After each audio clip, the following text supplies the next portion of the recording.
السلام علیکم ورحمۃ اللہ وبرکاتہ۔ الحمدللہ رب العالمین،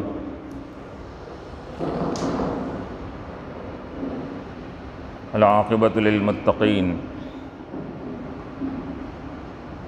والصلاة والسلام علی اشرف الانبیاء والمرسلین وعلی آلہ وصحبہ اجمعین، اما بعد، فقد قال اللہ تبارک وتعالی فی القرآن المجید والفرقان الحمید، اعوذ باللہ من الشیطان الرجیم، بسم اللہ الرحمن الرحیم، قد جاءکم من اللہ نور وکتاب مبین، صدق اللہ العلی العظیم۔ قال تعالیٰ فی مقام آخر فی شان حبیبہ الکریم، ان اللہ وملائکتہ یصلون علی النبی یا ایہا الذین آمنوا صلوا علیہ وسلموا تسلیما،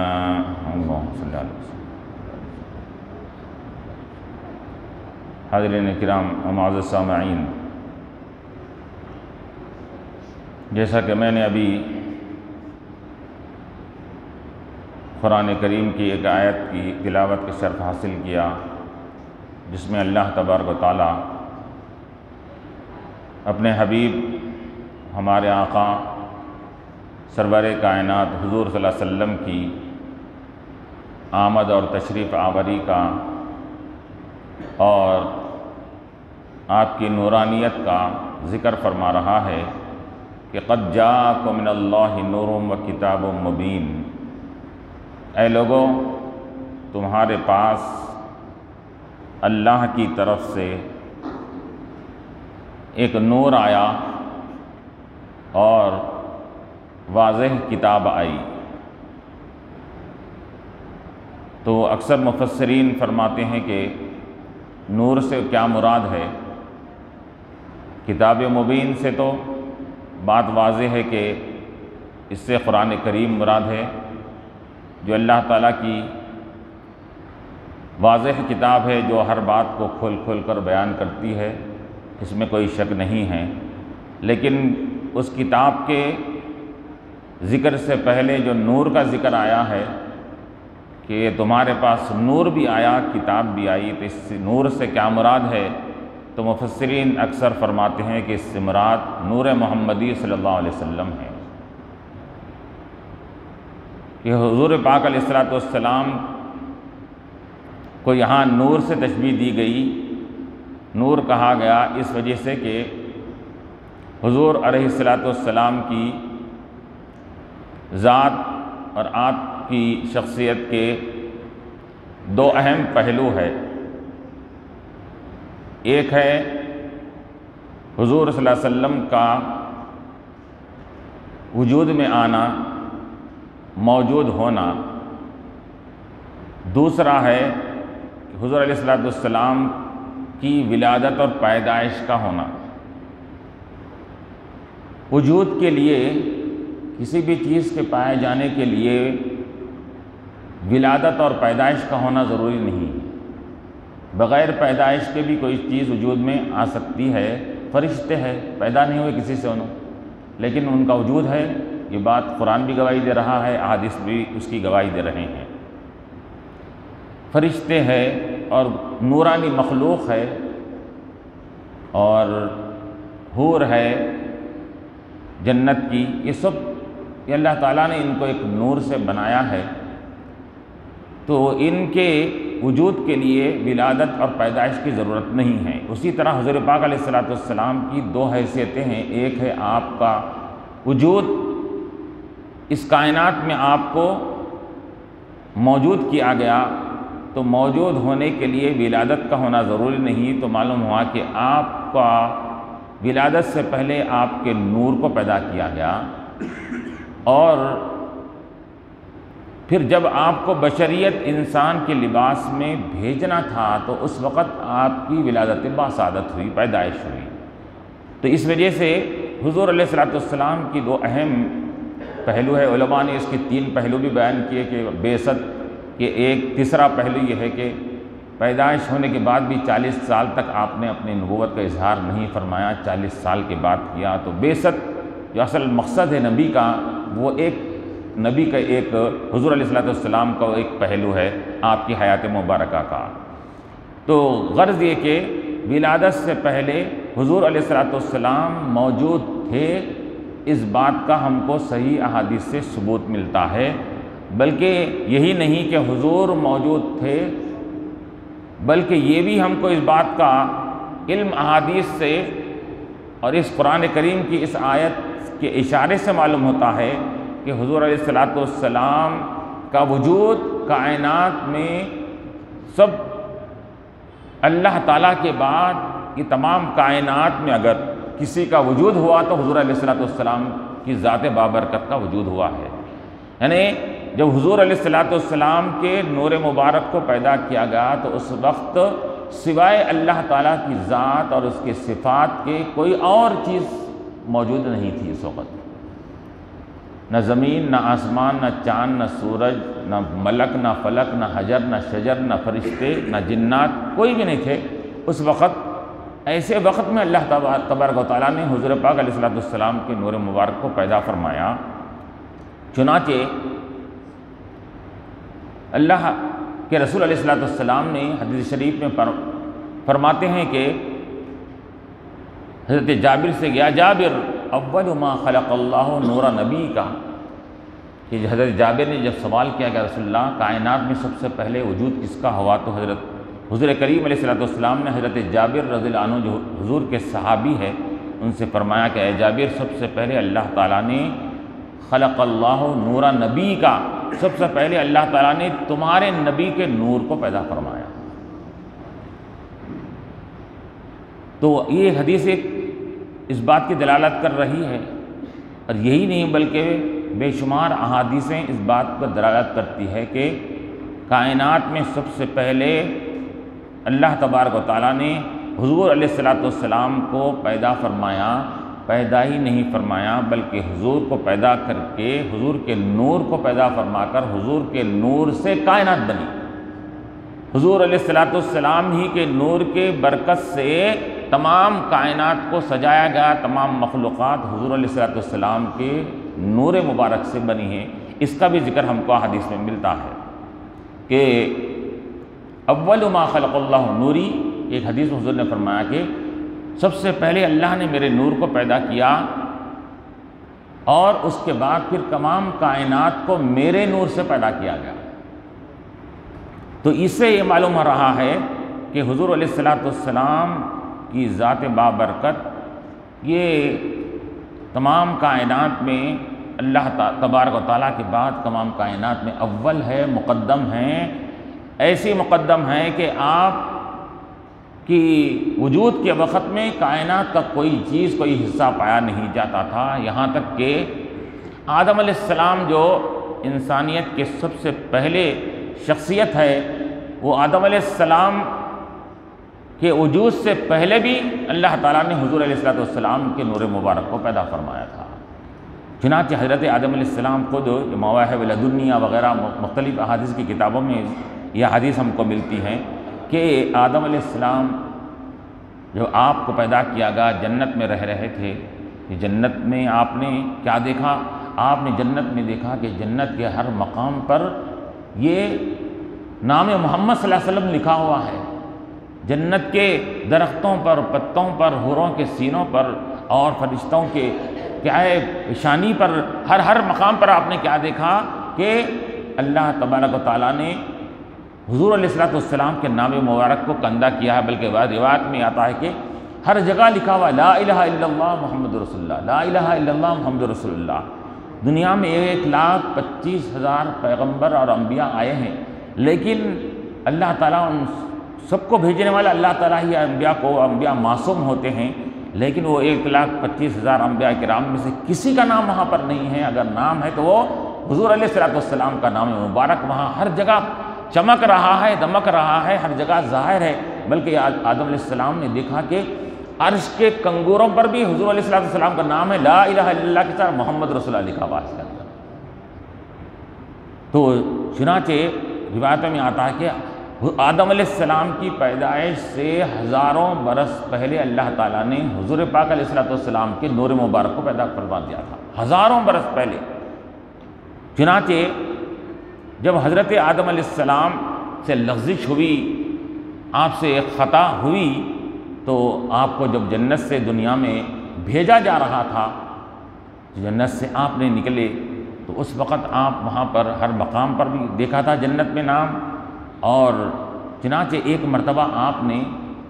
جنت میں ہی جب ہر مقام پر حضور علیہ السلام کا نام مبارک کو دیکھا تو اللہ تعالیٰ سے التجا فرمائی کہ اے بار الہ، یہ کون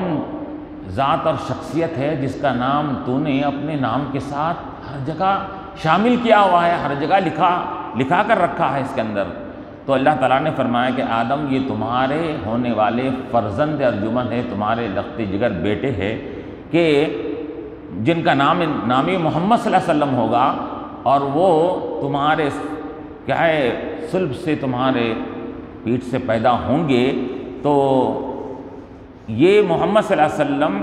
وہ ذات ہے، لولاہ لما خلقت الافلاک، اگر یہ نہ ہوتے تو آدم میں تم کو پیدا کرتا نہ، کائنات کی کسی چیز کو پیدا فرماتا۔ تو یہ بھی حدیث ہم کو اس بات کی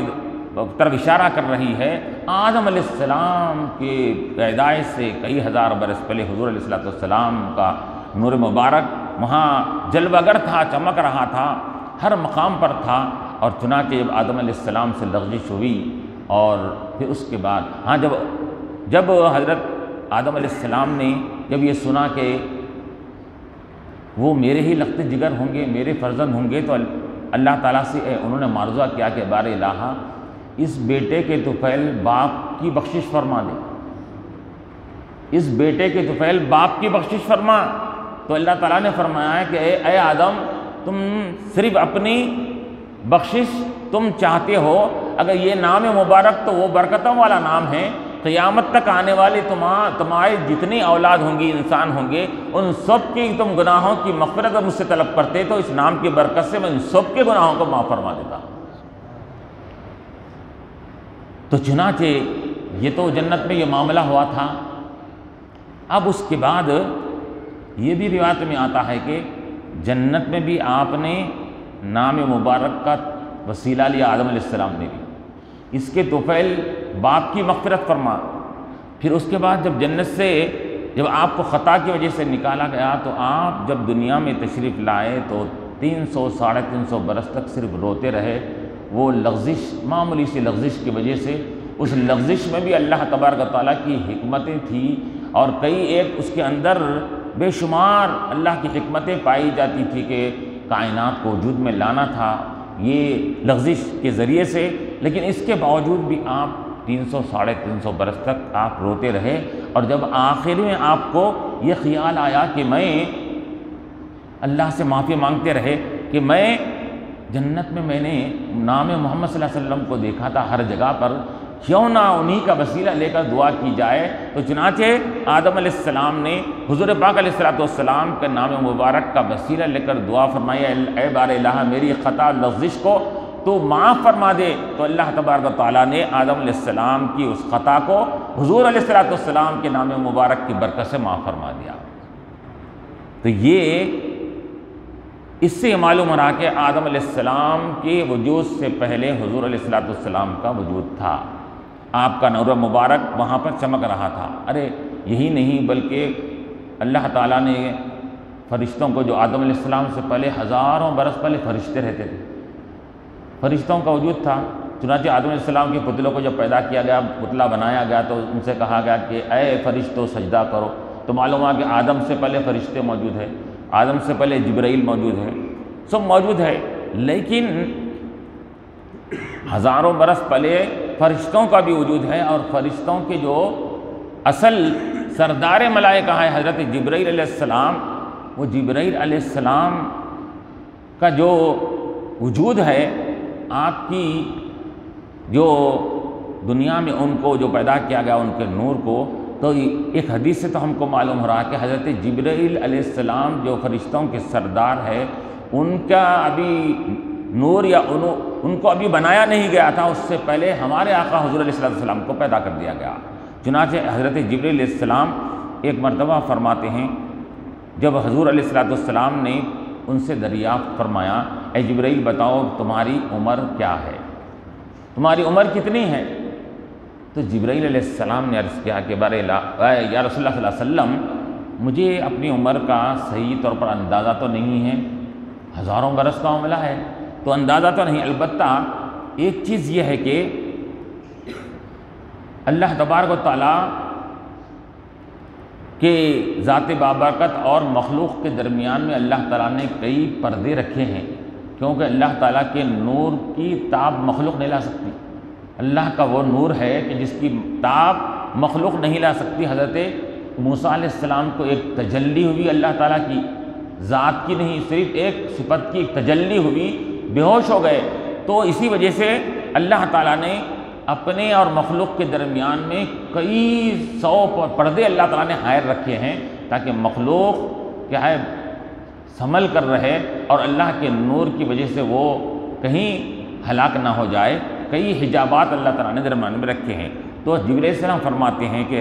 یا رسول اللہ صلی اللہ علیہ وسلم، اللہ کے حجابات میں سے، پردوں میں سے ایک چوتھے پردے میں سے ایک ستارہ طلوع ہوتا تھا، ستارہ نکلتا تھا، جو 70,000 سال میں ایک مرتبہ نکلتا تھا وہ ستارہ۔ تو یا رسول اللہ اب میری عمر کا اندازہ اس سے کر لیجئے، صحیح گنتی تو معلوم نہیں ہے، وہ ستارہ جو اللہ تعالیٰ کے اور مخلوق کے درمیان میں پردے جو پڑے ہوئے ہیں، اور پردوں میں سے چوتھے پردے سے ایک ستارہ نکلتا تھا، اور وہ ستارہ 70,000 سال میں ایک مرتبہ نکلتا تھا۔ تو میں نے اس ستارے کو 72,000 مرتبہ دیکھا، میں نے 70,000 سال کے بعد نکلنے والے ستارے کو 72,000 مرتبہ میں نے دیکھا ہے۔ تو حضور علیہ السلام نے فرمایا، اے جبرائیل جانتے ہو کہ وہ ستارہ کون تھا؟ وہ ستارہ میں ہوں جس کو تم نے دیکھا تھا۔ تو اب اس سے اندازہ لگائیے کہ جبرائیل علیہ السلام سے کتنے ہزار برس پہلے اللہ تعالیٰ نے حضور علیہ السلام کے نور کو پیدا فرما دیا تھا۔ تو غرض یہ کہ اللہ تبارک و تعالیٰ نے اس نور کو پہلے پیدا فرمایا اور اس نور کو ذریعہ بنایا مخلوقات کی پیدائش کا، خلقت کا۔ اسی وجہ سے اللہ تعالیٰ نے حضور پاک علیہ السلام کے نور مبارک سے تمام چیزیں بنائی، ہر چیز بنے۔ انبیاء کی ارواح کو بھی پیدا کیا گیا، اولیاء کو بھی، نبیین، صدیقین، شہداء، جیسا کہ مختلف حدیثوں میں آتا ہے کہ اللہ تعالیٰ نے حضور علیہ السلام کے نور مبارک کے کئی حصے کر کے، ایک حصے سے فلاں کو، ایک حصے سے فلاں کو، ایک حصے سے فلاں کو، پھر فلاں کے پھر نور کے اس حصے کے کئی حصے کر کے وہ حصوں سے فلاں فلاں فلاں مختلف، ہر طریقے سے تمام کائنات میں جتنی بھی چیزیں پائی جا رہی ہے وہ سب کے سب حضور علیہ السلام کے نور سے بنی ہوئی ہے۔ اور اللہ تعالیٰ نے مخلوقات کا وسیلہ اور ذریعہ حضور پاک علیہ السلام کی ذات کو بنایا، اور یہی نہیں بلکہ پیدا حضور علیہ السلام کے نور سے ہوا تمام کائنات کا وجود۔ تو اور ایک حدیث سے یہ بھی معلوم ہو رہا ہے کہ اللہ تبارک و تعالیٰ چاہتا تھا کہ میں اپنے آپ کو لوگوں کے سامنے تعارف کراؤں، انٹروڈیوس کراؤں اپنا، کیونکہ اللہ کی ذات تھی، کوئی نہیں تھا وہاں پر، اللہ کو جاننے پہچاننے والا کوئی بھی نہیں تھا۔ تو حدیث شریف میں آتا ہے کہ کنت کنزن مخفیا، میں ایک چھپا ہوا خزانہ تھا۔ حدیث قدسی میں اللہ تعالیٰ فرما رہا ہے، میں چھپا ہوا خزانہ تھا، اور احببت ان اعرف، میں چاہا کہ میں پہچانا جاؤں، میں اپنا تعارف لوگوں کے سامنے کرواؤں، اپنا انٹروڈیوس لوگوں کے سامنے کرواؤں۔ تو فخلقت الخلق، تو میں نے مخلوق کو پیدا کیا، اور الخلق بول کر یہاں جو بولا گیا ہے تو اس سے مراد کون ہے؟ مخلوق سے مراد بتا رہے ہیں کہ مخلوقات اللہ تعالیٰ کی تو کئی پائی جاتی ہیں، کئی مخلوقات ہیں اس کے اندر۔ تو جب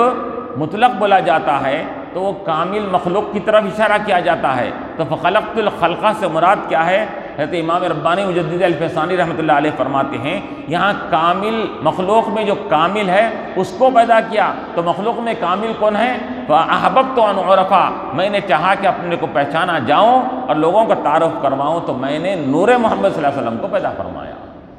تو اللہ تعالیٰ نے اپنے تعارف اور اپنے پہچان کے لیے کس کو بنایا؟ خلقت کے لیے بھی وسیلہ بنایا، اپنی پہچان کا بھی وسیلہ حضور علیہ السلام کی ذات کو بنایا اس کے اندر۔ تو اب تعارف کرانے والا ایک ہے، کس کا تعارف کیا کرایا جا رہا ہے وہ ایک ذات ہے، کس کو تعارف کیا جا رہا ہے وہ تیسری ذات ہے۔ تعارف کرانے والی ذات حضور علیہ السلام کی، کس کا تعارف کرایا جا رہا ہے؟ اللہ تعالیٰ کا تعارف کرا رہے ہیں۔ کس کو کرا رہے ہیں؟ مخلوق کو کرا رہے ہیں۔ تو اللہ تعالیٰ کا تعارف مخلوق کو کرانے کے لیے درمیان میں اللہ تعالیٰ نے واسطہ ذریعہ بنایا ہمارے آقا حضور علیہ السلام کو، کہ آپ ہمارا اور ہمارے مخلوق کے درمیان میں ذریعہ اور واسطہ ہے کہ ہمارے تعارف اور پہچان کے لیے آپ ذریعہ بنیں گے کہ اگر کسی کو ہمارا عرفان اور تعارف اور ہماری پہچان حاصل کرنا ہے تو وہ بغیر آپ سے متصل ہوئے کہ بغیر آپ سے یہ اپنے آپ کو مربوط کیے کہ وہ ہم سے یہ نہ ہمارا تعارف حاصل کر سکتا ہے، نہ ہمارا عرفان حاصل کر سکتا ہے، نہ ہماری معرفت حاصل کر سکتا ہے، نہ ہم تک پہنچ سکتا ہے۔ تو اللہ تعالیٰ نے اپنے مخلوق کے درمیان میں حضور کو ذریعہ بنایا، واسطہ بنایا، کہ اب اگر مثال کے طور پر اللہ تعالیٰ کی ذات ہے، درمیان میں حضور ہے اور اس کے بعد نیچے مخلوق ہے، تو اب یہاں پر اب مثال کے طور پر علماء نے اس کی مثال دیا کہ اس کی مثال ایسی ہے سمجھنے کے لیے کہ اگر تم کو سمجھنا ہے اللہ تعالیٰ، حضور اور مخلوق کو سمجھنا ہے تو یہ 3 انگلیوں کو سمجھو۔ یہ 3 انگلیاں ہیں۔ اوپر کی انگلی یہ سمجھانے کے لیے صرف ہے، اللہ کی ذات کیا ہے، کسی تشبیہ کی مثال کی محتاج نہیں ہے، وہ اس مثالوں سے تمام چیزوں سے مبرہ ہے، وہ پاک ہے، لیکن صرف لوگوں کو سمجھانے کے لیے یہ ذات اللہ تعالیٰ کی ہے، درمیان میں حضور علیہ السلام کی ذات ہے، یہ نیچے کی یہ انگلی گویا کہ مخلوق ہے۔ یہ تو یہ اللہ تعالیٰ کی ذات حضور اور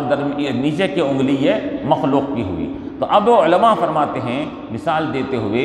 کہ اب اگر حضور علیہ السلام کو اللہ کی معرفت اور عرفان حاصل ہونے کے لیے آپ کو کوئی دیر نہیں ہے، فوراً یہ انگلی اب اوپر کی انگلی سے مل جاتی ہے، تو حضور جب چاہیں اللہ کی معرفت، اللہ کی عرفان، اللہ کا پہچان حاصل کر سکتے ہیں جب چاہے اللہ کا عرفان بھی حاصل کریں گے، جب چاہے اللہ کی ملاقات اور اللہ کا دیدار بھی کر سکتے ہیں۔ لیکن اگر مخلوق اللہ سے ملنا چاہ رہی ہے، مخلوق اگر اللہ کا عرفان حاصل کرنا چاہ رہی ہے، تو اب یہ مخلوق جب تک کہ اس انگلی سے نہیں ملے گی، وہ اللہ تعالیٰ سے اس کا ملنا اور اس کا کیا ہے قرب ہونا، اس کا یہ ناممکن بات ہے۔ تو مخلوق کو اللہ سے ملنے کے لیے 20 کی انگلی یعنی حضور سے ملنا ضروری ہے۔ جب تک کہ حضور سے وابستہ نہیں ہوں گے وہ اللہ تعالیٰ سے ان کا تعلق پیدا نہیں ہوگا۔ تو اللہ تعالیٰ سے تعلق پیدا کرنے کے لیے اپنے آپ کو حضور کے دامن سے وابستہ کرنا پڑے گا۔ تو معلوم یہ ہوا کہ مخلوق محتاج ہے ہر معاملے میں، کس کی؟ رسول کی محتاج ہے، کہ رب کی رضامندی معلوم کرنا ہے تو رسول کے پاس پہنچو، رب کا عرفان حاصل کرنا ہے تو رسول کے پاس پہنچو، رب کی معرفت حاصل کرنا ہے تو رسول کے پاس پہنچو، رب کن چیزوں سے راضی ہے معلوم کرنا ہے تو رسول کے پاس پہنچو، رب کن چیزوں سے ناراض ہوتا ہے معلوم کرنا ہے تو رسول کے پاس پہنچو۔ ہر چیز کی معلوم کرنے کا، رب کی رضامندی، ناراضگی، ہر چیز معلوم کرنے کا ذریعہ اللہ تعالیٰ نے حضور علیہ السلام کی ذات بابرکت کو بنایا اس کے اندر۔ تو گویا کہ اب یہاں پر اسی وجہ سے کہا جاتا ہے کہ اللہ تعالیٰ نے کیا فرمایا، من یطیع الرسول فقد اطاع اللہ، جس نے رسول کی اطاعت کی اس نے اللہ کی اطاعت کی۔ کیوں کی؟ کیونکہ رسول جو کچھ کہتے ہیں وہ ہمارے کہنے سے کہتے ہیں۔ اب تم ان کے ساتھ مل کر ان کی اطاعت و فرما برداری کرو گے تو ان کی اطاعت نہیں ہو رہی، ہماری اطاعت ہو رہی ہے اس کے اندر۔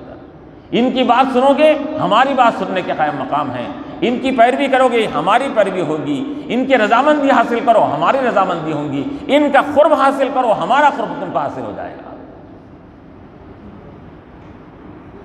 واللہ احق ان یرضوہ، اللہ اس کا رسول زیادہ حقدار ہے کہ اس کو راضی کیا جائے، تو علماء فرماتے ہیں یہاں پر اللہ اس کا رسول دونوں کے لیے لفظ استعمال کیا گیا ہے، ان یرضوہ، بل کر ضمیر اس کی لائی جا رہی ہے کہ اس کو راضی کیا جائے، تو ضمیر واحد لائی گئی اس کے اندر۔ کیا مطلب ہے اس کے اندر؟ کہ اللہ کی رضامندی معلوم کرنے کے لیے رسول کی رضامندی ضروری ہے۔ رسول کو راضی کر لو تو معلوم تم کو یہ ہو جائے گا کہ ہم بھی راضی ہیں، اللہ تعالیٰ بھی اس کو تم سے راضی ہے اس کے اندر۔ تو یہاں اللہ تبارک و تعالیٰ نے اس سے بھی معلوم ہو رہا ہے کہ میں تو امام اباری نے جو فرمایا کہ میں چھپا ہوا خزانہ تھا، میں نے چاہا کہ اپنا تعارف کراؤں تو میں نے اپنے تعارف کے لیے ذریعہ بنایا، محمد صلی اللہ علیہ وسلم کو ذریعہ بنایا کہ آپ جائیں اور جا کر ہمارا تعارف لوگوں کے سامنے کروائیں۔ تو اب دیکھیے کوئی کسی کا انٹروڈیوس کراتا ہے، تعارف کرواتا ہے، تو وہ تعارف کروانے والا جس کا انٹروڈیوس کروا رہا ہے اس سے تمام کما حق ہو واقف ہونا ضروری اس کے اندر ہے، اس کا مشاہدہ کرنا بھی ضروری ہے۔ تو گویا کہ اللہ تبارک و تعالیٰ نے اپنا دیدار بھی عطا فرما دیا، اپنے خصوصی تجلیات سے بھی حضور کو بہرمند فرما دیا، اور تمام اپنے تجلیات اور اپنے انوار کی تجلیات سے حضور کو یہ سرفراز فرما کر اپنے مشاہدے سے، اپنے دیدار سے مشرف فرمانے کے بعد کہا کہ اب آپ نے ہم کو پہچان لیا ہے، اب جائیے مخلوق میں جا کر ہماری پہچان کروائیے آپ۔ کیوں؟ پہچان کروانے والا جس کی پہچان کروا رہا ہے اس سے واقف ہونا ضروری ہے۔ اب آپ مختلف جلسے ہوتے ہیں، مختلف قسم کی کیا ہے محفلیں مقرر کی جاتی ہے، کسی باہر مہمان کو بلایا جاتا ہے، باہر کسی مہمان کو بلایا جاتا ہے، تو مہمان ایک نیا اگر مہمان آ گیا تو مہمان کی تقریر سے پہلے اس کا انٹروڈیوس کرایا جاتا ہے، تعارف کروایا جاتا ہے، یہ کون ہے کیا ہے۔ تو تعارف کرانے والا اس کی شخصیت سے واقف ہونا ضروری ہے اس کے اندر۔ کون کرتا ہے؟ جو اس کی پہلی شخصیت سے واقف تھا، اس کو دیکھا تھا، بالا تھا، اس کے تمام چیزوں سے واقف تھا کہ اس کی قابلیت کیا کیا ہے، اس کی صلاحیت کیا کیا ہے۔ تو جب انہیں اس کے بعد تعارف کرواتا ہے تو معلوم یہ ہوا کہ اللہ تبارک و تعالیٰ نے کما حق ہو، جیسا بھی اللہ کی شان کے مطابق تمام اپنی معرفت، اپنا تمام چیزوں کی ذریعے سے اللہ تعالیٰ نے اپنے حبیب علیہ السلام کو اپنا تعارف بھی کروا دیا تھا اور اپنی پہچان بھی کروا دی تھی، کروا کر اور اپنے دیدار سے اور مشاہدہ کروا کر اللہ تبارک و تعالیٰ نے حضور علیہ السلام کو مخلوق کے درمیان میں بھیجا تاکہ حضور علیہ السلام مخلوق کے درمیان میں یہ اللہ تعالیٰ کا تعارف کروائے، اللہ کی پہچان لوگوں کے ذریعے کروائے۔ تو یہاں اس سے بھی یہی معلوم ہو رہا ہے کہ اللہ تعالیٰ نے سب سے پہلے حضور علیہ السلام کے نور کو پیدا فرمایا اور نور کو وسیلہ بنایا گیا، نور کو ذریعہ بنایا گیا، کس کا؟ کہ اس نور کے ذریعے سے حقیقی نور جو ہے، ابدی سرمدی نور اللہ تعالیٰ کی ذات کا عرفان لوگوں کو حاصل ہو جائے۔ تو یہاں پر یہی کہا گیا کہ اللہ تبارک و تعالیٰ نے سب سے پہلے حضور علیہ السلام کے نور کو پیدا فرمایا۔ تو اب یہ نور اب جگمگاتا رہا۔ اب آدم علیہ السلام جب آئے تو آدم علیہ السلام کی یہ پیشانی مبارک میں وہ نور مبارک تھا، پھر وہ نور مبارک آدم علیہ السلام سے شیس علیہ السلام کی طرف منتقل ہوا، ان کے بیٹے کی طرف منتقل ہوا، جیسا کہ مختلف روایاتوں اور احادیث اور سیرت کی کتابوں میں بیان کیا جاتا ہے کہ آدم علیہ السلام اپنے بیٹے شیس علیہ السلام سے وصیت کر کے دنیا سے رخصت ہوئے کہ بیٹا تم یہ نور جو تمہارے اندر منتقل ہوا ہے یہ نور محمدی صلی اللہ علیہ وسلم ہے، اس کو تم پاک پیٹوں اور پاک پیٹوں سے ہوتے ہوئے منتقل کرنا، تم ایسے ویسے لوگوں سے نکاح نہیں کرنا بلکہ پاک لوگوں سے نکاح کرنا، کیونکہ یہ نور محمد صلی اللہ علیہ وسلم اب تم سے دوسروں میں منتقل ہونے والا ہے۔ تو یہ نور شیس علیہ السلام، پھر اس کے بعد مختلف انبیاء علیہ السلام سے یہ ان کے پیشانی میں ان کی صلبوں سے منتقل ہوتے وہ نور محمدی صلی اللہ علیہ وسلم اب جب انبیاء سے آخر میں ابراہیم علیہ السلام کے پاس آیا، ابراہیم علیہ السلام کے پاس سے اسماعیل علیہ السلام میں وہ نور منتقل ہوا۔ اب اسماعیل علیہ السلام کے بعد سے اب اس کے بعد تو کوئی نبی نہیں ہوئے، لیکن اس کے بعد سے جو افراد کے ذریعے سے وہ نور منتقل ہوا، کیونکہ اسماعیل علیہ السلام کے فوراً بعد حضور کے والد یا دادا نہیں ہیں، اس کے اندر درمیان میں کئی چین اور سلسلہ پایا جاتا ہے اس کے اندر۔ اسماعیل علیہ السلام کے بعد بھی کئی اجداد پائے جاتے ہیں، حضور کے دادا پردادا سکردادا ایسے پائے جاتے ہیں۔ تو اللہ مؤرخین لکھتے ہیں، روایتوں میں آتا ہے کہ اسماعیل علیہ السلام تک تو انبیاء ہی انبیاء رہے، وہ نور کو منتقل کرتے ہوئے۔ اسماعیل علیہ السلام کے بعد اب جن ذاتوں میں جن لوگوں میں وہ نور منتقل ہوتا گیا، تو روایتوں میں آتا ہے کہ وہ اس زمانے کے جس ذات میں وہ نور منتقل ہوا، جس جد اور جس باپ میں وہ نور منتقل ہوا، اس زمانے کے سب لوگوں میں ممتاز اور نمایاں شخصیت کے اندر وہ نور منتقل ہوا ہے۔ اس زمانے کے سب سے جو خوبصورت ہر اعتبار سے باکمال شخصیتیں تھیں، ان کے اندر وہ نور منتقل ہوتا رہا۔ اس کے بعد کے زمانے میں اس طرح اللہ تبارک و تعالیٰ نے یہ نور محمدی صلی اللہ علیہ وسلم کے منتقلی کے لیے ایسا اہتمام فرمایا ہے کہ ایسا نہ ہو کہ کوئی درمیان میں کوئی ایسی ویسی شخصیت، کوئی نقص والی عیب والی نہ آنے پائے۔ ایسی ذاتوں کو اللہ تعالیٰ نے منتخب فرمایا، سلیکشن کیا کہ جو بالکل انسانیت میں کامل اور تمام امانت داری میں اور حق بات کے کہنے میں، سچائی میں، دیانتداری میں، دینداری میں اور للہیت میں ہر اعتبار سے نمایاں شخصیتوں کے اندر اللہ تعالیٰ نے وہ نور کو منتقل کرتا ہوا۔ اب اس کے بعد کس میں منتقل ہوا؟ اب حضور کے دادا پردادا میں، جیسا کہ اللہ کے رسول علیہ الصلوۃ والسلام نے بھی حدیث شریف میں حضور نے فرمایا کہ اللہ تبارک و تعالیٰ نے مجھے پاک نسلوں سے، پاک پیٹوں اور پیٹوں سے ہوتا ہوا دنیا میں منتقل فرمایا، اور جب میرے نور کو بشریت کے لباس میں بھیجنا تھا تو اللہ تبارک و تعالیٰ نے کیا کیا کہ تمام کائنات میں، کیونکہ حضور کا نور سب سے پہلے ہے، اب حضور کے نور کو کسی مخلوق کے لباس میں بھیجنا تھا دنیا میں، تو اللہ تعالیٰ نے کیا کیا کہ تمام مخلوقات میں سب سے اشرف کون ہے؟ انسان ہے، اشرف المخلوقات انسان ہے۔ تو اللہ تعالیٰ نے تمام مخلوقات میں سے انسانوں کو چنا میرے نور کے منتقلی کے لیے۔ انسانوں میں سے اللہ تبارک و تعالیٰ نے پھر عرب قبیلے کو چنا، کیونکہ عرب قبیلہ یہ ہر زمانے میں سب سے ممتاز اور اشرف اور اعلیٰ سمجھا جاتا تھا۔ تو اللہ تعالیٰ نے سب سے پہلے انسانوں کے بعد عرب کو اللہ تعالیٰ نے منتخب فرمایا۔ پھر عرب میں سے اللہ تعالیٰ نے قریش قبیلے کو لیا۔ قریش قبیلہ، عرب تو بہت سے ہیں، عرب تو کئی قسم کے ہیں، اور عرب کے تمام اقسام میں سب سے افضل و اعلیٰ اگر قبیلہ تھا تو قریش کا قبیلہ تھا۔ تو اللہ تعالیٰ نے قریش قبیلے کو منتخب فرمایا۔ قریش قبیلے میں سے پھر اس کے بعد اللہ تعالیٰ نے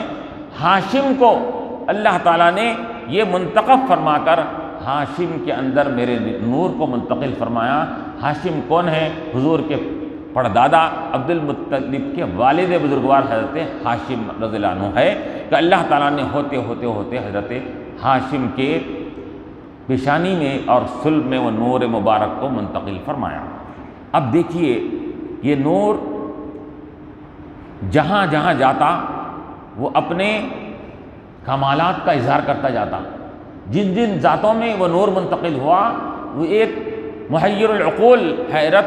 عقلوں کو حیرت میں ڈالنے والی چیزیں اس سے نورما ہوتی تھی اس کے اندر۔ حضور کے جتنے بھی اجداد میں گزرے ہیں، دادا پردادا سکردادا، ہر ایک کے پاس جہاں جہاں نور منتقل ہوتا رہا ایک عجیب و غریب چیزیں ان سے ظاہر ہونے لگتی تھی۔ حضرت ہاشم کے اندر جو نور منتقل ہوا تو آپ کی خوبصورتی کا وہ عالم تھا کہ اس زمانے کی سب عورتیں یہ چاہتی تھی کہ حضرت ہاشم سے ہم نکاح کریں۔ خوبصورت لڑکیاں دوشیزائیں یہ چاہتی تھی کہ ہم ہاشم سے نکاح کریں۔ اتنی خوبصورت اللہ تعالیٰ نے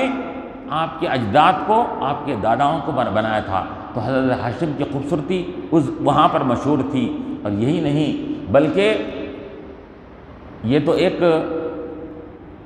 جسمانی خوبصورتی تو ایک ذیلی چیز ہے، لیکن اس کے باوجود بھی، ذیلی چیز ہونے کے باوجود بھی،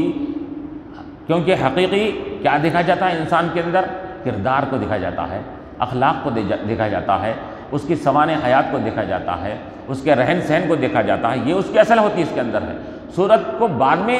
پرکھنے کا یہ حکم دیا گیا ہے، پہلے اس سیرت کو دیکھو کہا گیا ہے، لیکن اللہ تبارک و تعالیٰ نے حضور کے آباء و اجداد میں کسی بھی قسم کی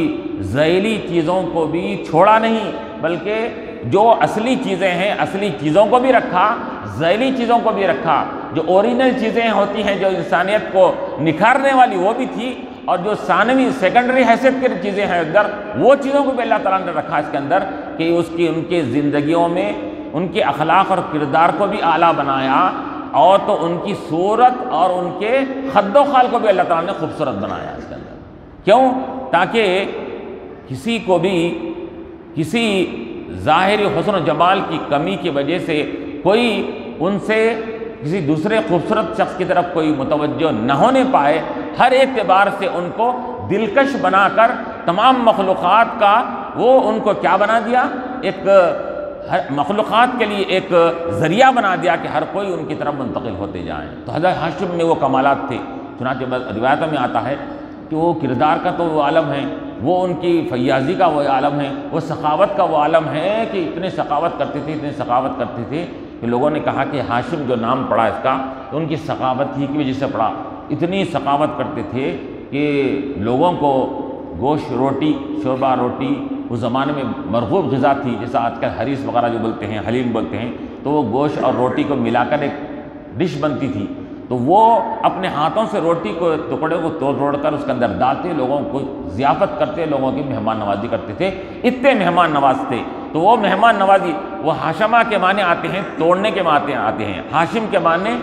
روٹی کے ٹکڑے توڑ کر مہمانوں کی ضیافت کرنے والے کو ہاشم کہا جاتا ہے۔ تو اس بنیاد پر آپ کے اندر وہ سخاوت تھی، فیاضی تھی، تو اب ہاشم کے اندر منتقل ہوا، پھر اس کے بعد حضرت عبد المطلب کے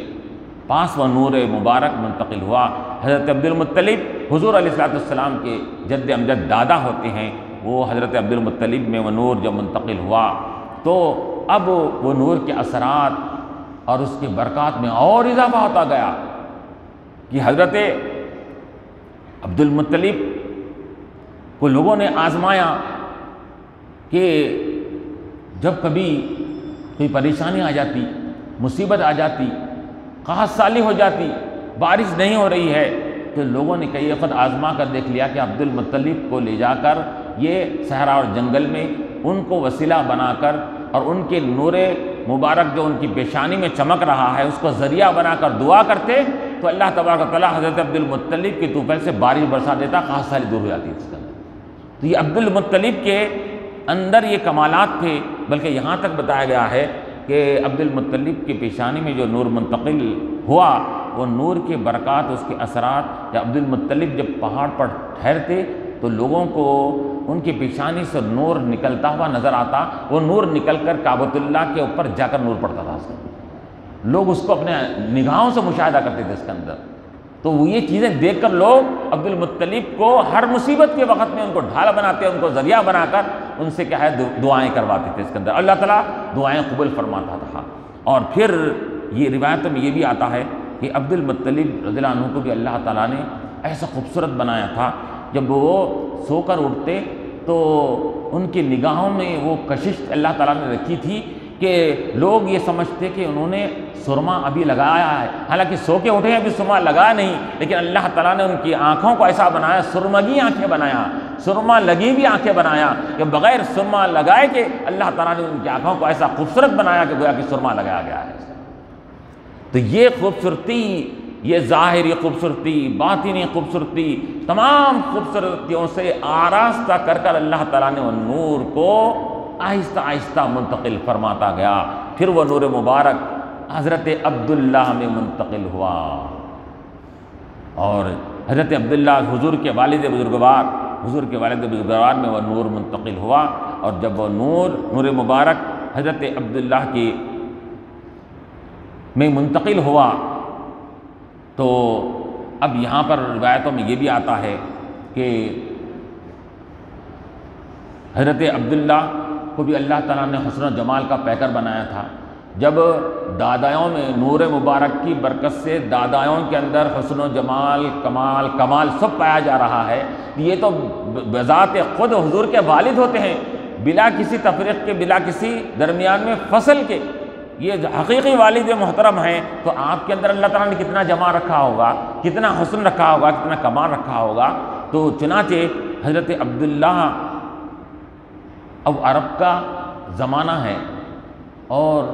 وہاں پر اس زمانے میں عرب کے ایک سے بڑھ کر ایک خوبصورت دوشیزائیں ہیں، عورتیں ہیں اور لڑکیاں ہیں وہاں پر۔ تو یہاں تک کہ روایت میں آتا ہے کہ حضرت عبداللہ سے کئی لڑکیوں نے، عورتوں نے پیشکش کیا کہ ہم تم سے شادی کرنا چاہتے ہیں، ہم تم سے شادی کرنا چاہتے ہیں۔ لیکن حضرت عبداللہ نے کیا کیا کہ حضرت عبد المطلب کے اشارے کے آپ منتظر تھے کہ آپ جس سے نکاح کروائیں گے میں اس سے نکاح کروں گا، اور حضرت عبد المطلب کو یہ اشارہ دے دیا گیا تھا کیا کہ حضرت عبداللہ کا نکاح کس سے ہونا ہے؟ ہاں، وہ آمنہ بنت وہب نامی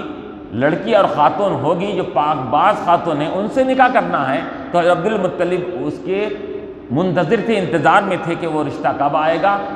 رشتے تو بہت آ رہے ہیں، ہر کوئی پیشکش کر رہا ہے، ہر کوئی یہ خواہش کر رہا ہے کہ میری بیٹی عبداللہ کے نکاح میں آ جائے تو تاکہ وہ نور ان کی پیشانی سے میری بیٹی کے بطن میں اور پیٹ میں منتقل ہوگا۔ ہر ایک خواہش کیا، لیکن وہ نور مبارک کی قسمت کس کے لیے لکھی گئی تھی؟ وہ نور مبارک کی قسمت حضرت آمنہ بنت وہب رضی اللہ تعالیٰ عنہ کے مقدر میں لکھی گئی تھی۔ چنانچہ حضرت آمنہ سے حضرت عبد المطلب نے عبداللہ کا جب نکاح کروایا اور نکاح ہونے کے بعد چند دن گزرے کہ وہ نور مبارک حضرت عبداللہ سے بی بی آمنہ میں منتقل ہوا، تو اب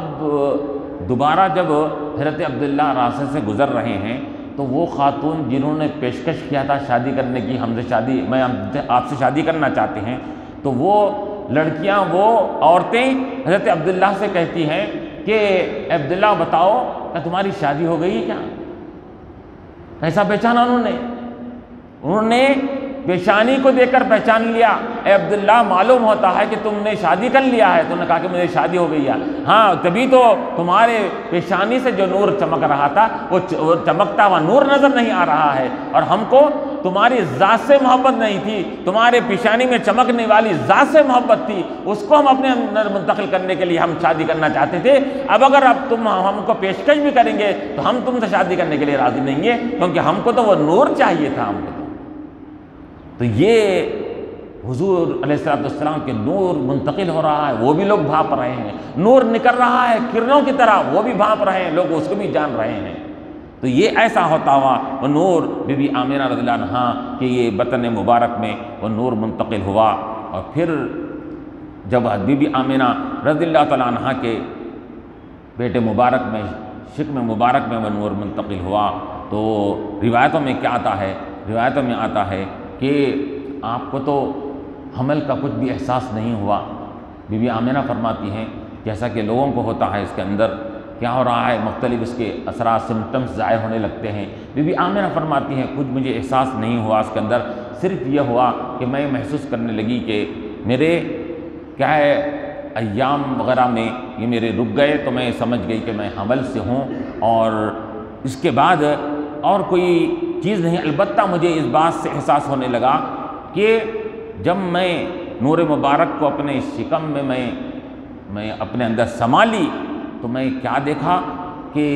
وقتاً فوقتاً ہر مہینہ ہر ہفتہ فرشتوں کی جماعت آ رہی ہے، مرحبا مرحبا، مبارکباد پیش کر رہی مجھے، فرشتے آ رہے ہیں مبارکبادی پیش کر رہے ہیں، انبیاء علیہ السلام مبارکبادی پیش کر رہے ہیں۔ میں مبارکبادیوں کا سلسلہ میں سنتے سنتے میں یقین کر لی کہ وہ نور مبارک میرے اندر منتقل ہو گیا ہے۔ تو روایتوں میں آتا ہے، چنانچہ حدیث میں، کہ ہر مہینہ ہفتے میں فرشتوں کی جماعت آ کر یہ بی بی آمنہ کو مبارکباد بھی دیتی اور خوشخبری بھی سناتے وہ فرشتے، اور وہ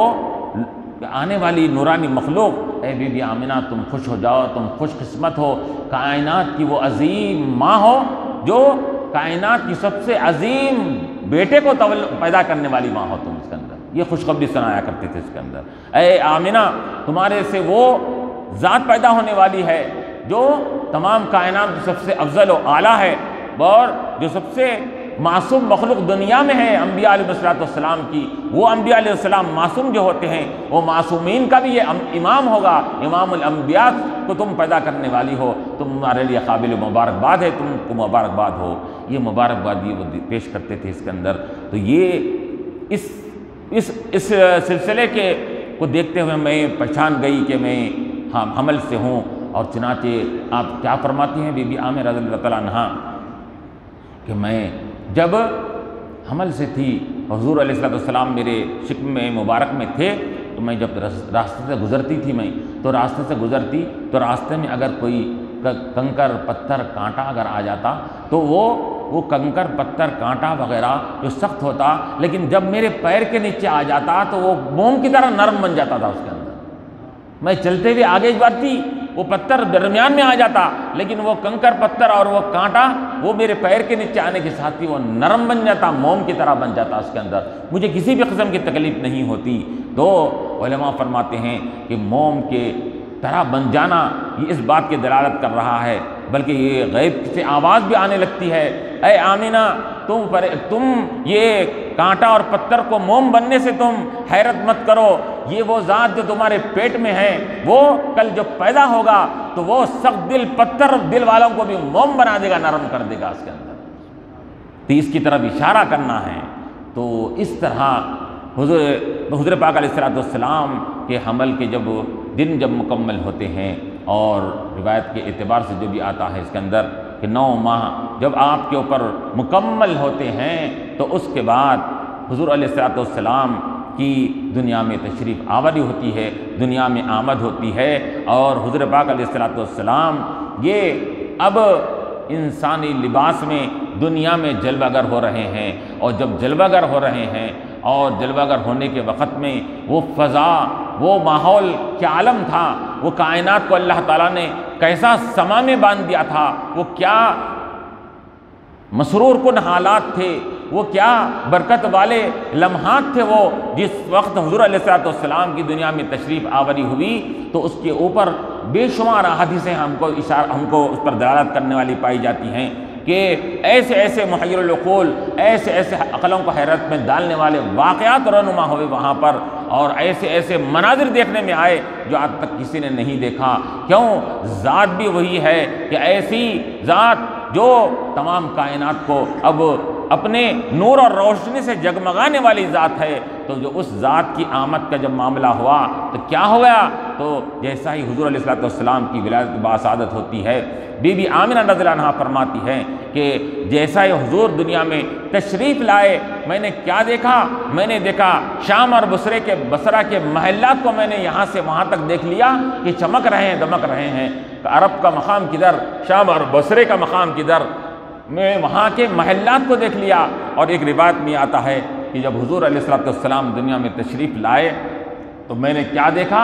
کہ مشرق اور مغرب، شمال جنوب، یہ سب کو دیکھا کہ پورا منور اور روشن ہو گئے ہیں۔ ادھر بھی دیکھتی ہوں تو روشنی، ادھر بھی دیکھتی ہوں تو روشنی، سامنے دیکھتی ہوں روشنی، پیچھے دیکھتی ہوں روشنی، تمام فضا اور کائنات یہ منور اور روشن ہو گئی تھی۔ میں نے جب حضور علیہ السلام دنیا میں تشریف لائے، علماء فرماتے ہیں کہ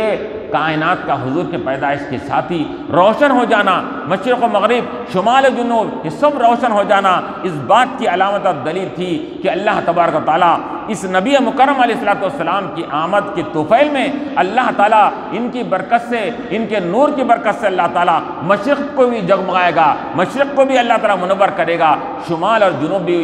اس کے نور سے، ان کے نور سے منور اور چمکنے لگیں گے۔ ان کا نور بھی تمام کائنات کے چپے چپے پر پھیلے گا۔ ان کا نور، ان کی ہدایت کا نور، ان کی شریعت کا نور، ان کے اسلام کا نور اللہ تبارک و تعالیٰ تمام کائنات کے چپے چپے پر پھیلا دے گا، اور ہر کوئی اسلام کا یہ نور اور روشنی کسی گھر میں باقی نہیں رہے گی، بلکہ کسی بھی مقام پر ہو گھر، مشرق میں، مغرب میں، شمال میں، جنوب میں، اسلام کی نور اور اسلام کی روشنی، ہدایت کی روشنی کو یہ پھیلانے والے بن کر دنیا میں تشریف لائیں گے۔ یہ کائنات کو منور کیا جا کر اللہ تعالیٰ نے اس بات کی طرف اشارہ کر دیا کہ اب دنیا جگمگانے والی ہے، اب وہ وقت آ گیا ہے کہ اندھیرے دنیا سے ختم ہوں گے، اور کفر کا اندھیرا شرک کا اندھیرا، گناہوں کا اندھیرا ختم ہوگا۔ اب یہاں سے ہمارے حبیب علیہ الصلوۃ والسلام کی ہدایت کی روشنی لوگوں کو ملے گی، اسلام کی روشنی لوگوں کو ملے گی، اور لوگ اسلام کے دامن سے وابستہ ہوں گے، تو اسلام کی روشنی سے کائنات کا چپا چپا چمکنے لگے گا۔ آخر دعوانا الحمد للہ رب العالمین۔ ربنا ظلمنا انفسنا وإن لم تغفر لنا وترحمنا لنكونن من الخاسرين اللهم أرنا الحق حقا وارزقنا اتباعه وأرنا الباطل باطلا وارزقنا اجتنابه اللهم صل وسلم على النبي وآله والحمد لله رب العالمين۔